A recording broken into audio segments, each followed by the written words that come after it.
જૂનાગઢમાં પકડાયેલા શંકાસ્પદ દૂધમાં એક મોટો ખુલાસો સામે આવ્યો છે। પોલીસ સ્ટેશનમાં દૂધનો ટેસ્ટ કરવામાં આવ્યો છે।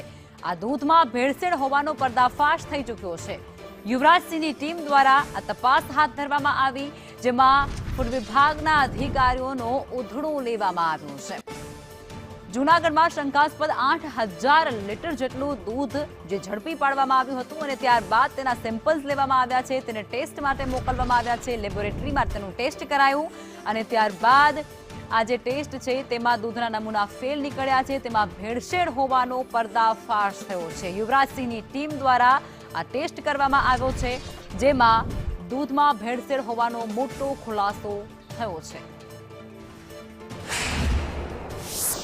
दूधનું ટેન્કર જે છે 8996 નંબરનું રોકવામાં આવેલું હતું અને આજે આ ટેન્કર રોકી પહેલા તો પ્રશાસન તંત્રનો મુદ્દામાલ જપ્ત કરેલો હતો અને ત્યારબાદ એફએસએસના અધિકારીને બોલાવેલા હતા અને એફએસએસના જે અધિકારી છે એને ખૂબ ઉડાવ જવાબ આપ્યો છે। એફએસએસના અધિકારીનું કહેવું એવું છે કે છેલ્લા 6 મહિનાથી અમારી પાસે ટેસ્ટિંગ કિટ નથી અને જે ટેસ્ટિંગ વાન છે કહી શકાય કે જૂનાગઢના સી ડિવિઝનના પરાંગણની અંદર અમારી પાસે જે ટેસ્ટિંગ કિટ હતી એ ટેસ્ટિંગ કિટના માધ્યમથી અમે આ દૂધનો ટેસ્ટ કર્યો છે। પ્રાથમિક ધોરણે અમને એવું લાગ્યું છે કે આ દૂધની અંદર ક્યાંક ને ક્યાંક એડલ્ટરેશન થયેલું છે।